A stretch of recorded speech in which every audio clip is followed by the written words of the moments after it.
ครับดินแดนละนาในโบราณนั้นมันกว้างใหญ่ไพศาลนะครับ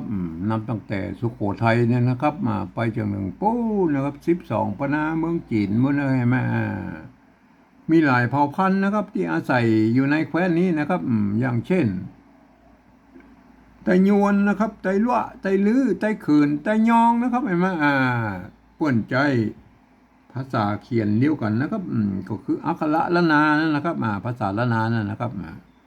แต่สำเนียงมันสำเนียงอู้นะครับมันก็จะแตกต่างกันไปนิดๆนะครับแต่ฟังกันรู้เรื่องอยู่นะครับอันก็ยังว่านะครับผ่านมาอยู่7-8 รุ่น10 รุ่นแล้วมาถึงมาเดียวนี้นะครับเห็นไหมเพิ่งก็ถ่ายทอดอักขระเขียนกันมาตามสายนะครับคนถ่ายทอดมาจนถึงปัจจุบันนี่นะมันปลายๆแล้วมันโหผสมปนเปกับไปหมดแล้วนะครับก็เฮาก็ไปจ้างว่าได้นะครับมันบางครั้งเฮาไปหันอันที่มันกำบางกำนะครับที่มันมาตรงมาตัดกันนะมันเขียนบ่เหมือนกันนะมันก็มีพ่องนะครับเห็นไหมก็เฮาจะไปฟังทึกทักได้ว่าเปิ้นเขียนผิดเขียนถูกนะครับเฮาก็มาวิเคราะห์กันให้ก่อนนะครับตามหลักภาษาล้านนานะครับหรือเอกสารสำคัญในโบราณที่เปิ้นเขียนกันมานะครับก็ว่ากันไปนะครับถ้ามีหลักฐานโบราณเปิ้นมาว่าแล้วมันก็เฮาก็ต้องยอมรับนะครับว่ามันเป็นอย่างนั้นนะครับก็เฮามาวิเคราะห์กันเลยนะครับวันนี้มาถึงคำว่าเสือนะครับเสือนะครับอันเสือนะครับอันเสือก็ไม่เกือนะครับเสือก็ไม่เกือนะครับไม่เกือ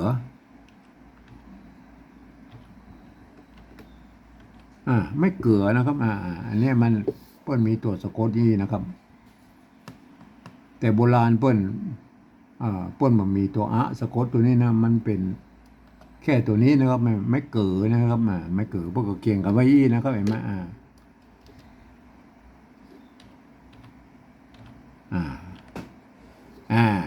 นี่อันนี้รุ่นแรกๆนะครับเปิ้นเขียนเต้าอี้นะครับ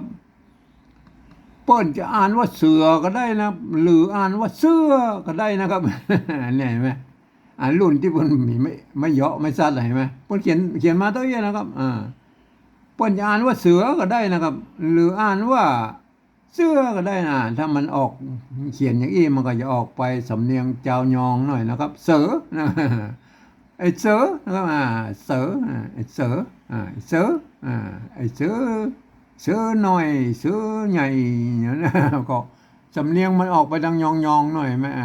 อาจจะเป็นเสื้อก็ได้เสื้อนั่นน่ะเสื้อนะแต่ประเดี๋ยวนี้เปิ้นนิยมคือมันมีอันนี้มันเป็นรุ่นแรกนะครับเขาก็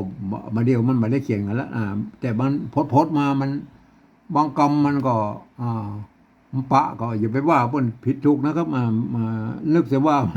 ไอ้รุ่นแรกๆนะเปิ้นเขียนเต้าอี้นะครับเสือนะครับไม่เกือนะครับเปิ้นเขียนเต้าอี้นะครับรุ่นประเดียวนี่นะปัจจุบันนี้เปิ้นใส่กระย่อนเมมตวงนะครับเปิ้นอ่านว่าเสือนะครับอันนี้เสือเต็มยศนะครับเสือนะครับเสือนะครับอันแล้วก็อันเปิ้นอย่างอนุโลมนะครับอนุโลมจากไม่กี่เนี่ยนะครับคือมันใจไม่กือได้ครับอย่างนี้นะครับตัวที่สองนี่เห็นไหมตัวที่สองนี่มันใจไม่กือได้ครับไม่กืออย่างนี้นะครับอนุโลมเห็นไหมเป็นอันเสือนะครับอันนี้ก็เสือเห็นไหมอันนี้ก็เสืออันนี้ก็เสือจะใจไม่กี่ก็ได้ไม่กือก็ได้เห็นไหมเสือนะครับเห็นไหมเขียนได้สองแบบนะครับเห็นไหมอันถ้าแบบโบราณเปิ้นมีเปิ้นมันมีสะกดตัวตั้งหลังนี่เห็นไหมเปิ้นอ่านว่าเสือนะครับอ่านว่าเสือนะครับออกไปตังยองหน่อยนะครับเสือมันอ่านทั้งเสือก็ได้นะเสื้อนั่นนะก็อันนี้แบบโบราณนะรุ่นมีไม่เยอะไม่สั้นนะเอารุ่นมาเดียวนะรุ่นมาเดียวกับเสือนะครับเขียนได้สองแบบนะครับก็ไม่ยากนะครับใจไม่กี่ก็ได้ไม่กือก็ได้นะครับเสือนะครับก็ไม่ยากนะครับแต่มันจะยากตอนนี้ว่าเฮาจะไปขยายความคนอื่นในหูในหันตัวเนี่ยอันนี้มันยากตัวนี้แหละครับเพราะว่าภาษาละนาของเฮาเนี่ยมันตายไปแล้วลูกครับ มันมีภัยใจนะครับมาในทางราชการเนี่ยเพิ่นบ่ใจกันนะครับมันก็มีการโคนเฮียนฮู้อนุรักษ์รักษากันไว้ต่ออันนะครับเพื่อมันฮู้กันว่ามันมันแต่ก่อนมันก็มีภาษาละนาต่ออันไหนไหมอันการที่เราจะขยายความให้คนอื่นนั่นมันได้ฮู้ได้อ่านตัวเนี่ยมันจะต้องใช้ภาษาอื่นๆนะครับ มาเขียนนะครับภาษาที่มันใกล้เคียงที่สุดในภาษาละนาของเราเนี่ยก็คือภาษาไต้นะครับภาษาไทยนั่นแหละครับแม่มาเพราะว่ามันเกิดมาจากที่เดียวกันนะครับพ่อขุนรามคำแหงที่เดียวกันนี่แหละก็เพียงแต่ว่ามันแยกสายกันไปนะครับสายใต้มันมีไม่เอกไม่โทไม่ตีไม่จัตวานะฝ่ายเหนือมีไม่เอกไม่เยาะไม่เอกไม่โทคือไม่เยาะไม่สั้นนะครับแม่สายใต้บนพันเล่5 เสียงนะครับกากากากากานะครับอันภาษาเหนือนะมันละนานะบนพันเล่6 เสียงนะครับกากากากามันเพิ่มกามันตัวนะครับกากากาเห็นไหมมัน6 เสียงนะครับมัน6 เสียงนะครับมันก็เลยเป็นอย่างนั้นนะครับมันก็เลยผิดเพี้ยนกันไปตามแบบนะครับผมเองเนี่ยผมได้ใจหลักการปริวัติภาษาของสภาวัฒนธรรมมหาวิทยาลัยเชียงใหม่นะครับเปิ้นตกลงกันไว้ว่าเมื่อปลายปี28นะครับอันเปิ้นบอกว่านะครับการที่จะเอาภาษาไทยนั่นนะมาปฏิวัติเป็นภาษาละนานะกระทำได้อยู่3 แบบนะครับหรือ3 รูปแบบนะครับแบบที่1นั่นเปิ้นเอาไว้เขียนลักษิลาจารึกเอกสารสำคัญต่างๆนั่นเฮาบ่อู้ถึงแล้วนะครับเฮาไม่ได้ใจนะครับเพราะว่าเฮาไม่ได้ใจเฮาอู้ถึงแบบ2เลยนะครับแบบที่2นั่นเปิ้นบอกว่ายืมเอาอักษรไทยนะครับมาปรับเทียบเพื่อเป็นอักษรละนาตำบลนี่นะครับแล้วก็ประกอบกรรมขึ้นมากับแบบภาษาไทยนะครับผสมประสานกันไปบางครั้งไม้หรือสระมันมาตรงมาตัดกันนะครับก่อฮื้อเขียนมันเป็นแบบไทยๆนะครับเอาภาษาไทยเป็นหลักนะครับสระไทยนะเอาสระไทยเป็นหลักนะครับก็สามารถบูรณะคำศัพท์ได้มันเป็นสระไทยนะครับเห็นไหมอันเวลาอ่านนั่นนะมันจะยุ่งยากหน่อยนะครับเพราะว่าเฮาหันอย่างอี้ไหมอันนี้มันสระเอนะไทยเลยไหมเฮาต้องพอเป็นไม้เก๋นะครับเห็นไหมเป็นภาษาละนานะครับมันถึงจะอ่านได้แล้วบ่ผิดเพี้ยนสำเนียงนะครับเห็นไหมคนที่บ่ได้เรียนภาษาละนามาบ่สามารถเข้ามาอ่านได้นะครับ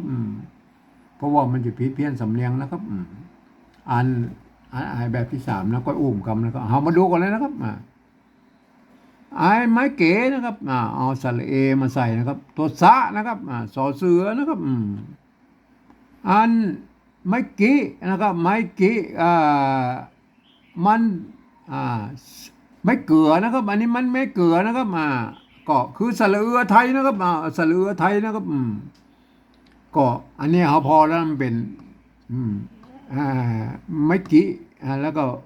กันย่อนนิ่มตวงนิ่มตวงนะเอาสระเอือไทยเลยนะครับสระเอือไทยสระเอือไทยบนเขียนเต้าอี้นะแม่เสือบนเขียนเต้าอี้นะเอาสระเอือไทยบูรณะคำศัพท์เลยนะครับคือมันเป็นสระเอือไทยบนมีอ่างอยู่ตัวเดียวนะครับเห็นไหมกันย่อนกับเปิ้ลก็มีอันภาษาละนามี2 ตัวนะครับเพราะนั้นเราใส่ตัวเดียวนะครับเสือเลยเคนะตัวที่2นะครับตัวที่2มันเปิ้นใจไม่กือมันก็อ่านว่าเสือเหมือนกันเสือก็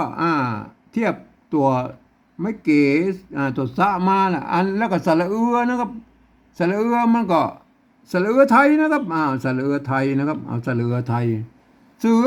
ได้แล้วนะเสือนะครับเสือได้แล้วนะครับเสืออันนี้บูรณะคำศัพท์แล้วนะครับพอดีมัน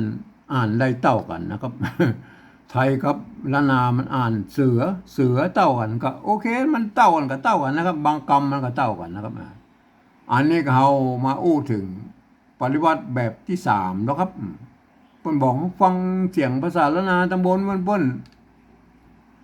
นแปล เปล่งเสียงออกมาให้ได้อู้ไม่ได้ก็เอาภาษาไทยเขียนไปอย่างนั้นนะครับ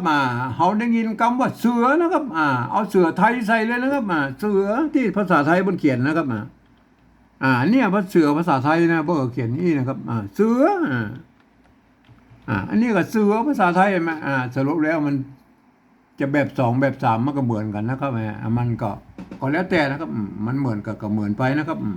บางครั้งที่มันบ่เหมือนก็บ่เหมือนมันก็มีนะครับมันที่มันเหมือนมันก็มีนะครับแม่ก็สุดแล้วแต่นะครับแม่เสือเห็นไหมเสือบดเห็นไหมทั้งบนนี่พวกก็เสือเห็นไหมเขียนได้สองแบบนะเห็นไหมตามที่ผมอธิบายมาเบื้องต้นแล้วนะฮะก็ของท่านไปศึกษากันนะครับไม้เกลือเนี่ยเป็นไม้ที่สำคัญนะครับมันสามารถที่จะมีหลายๆแบบได้ไม้เกลือนะเห็นไหมมีไม้กิก็ได้ไม้เกลือก็ได้นะเห็นไหมมันก็โบราณเพิ่นก็มีเก้าอี้ไหมเพิ่นมีเสือเนี่ย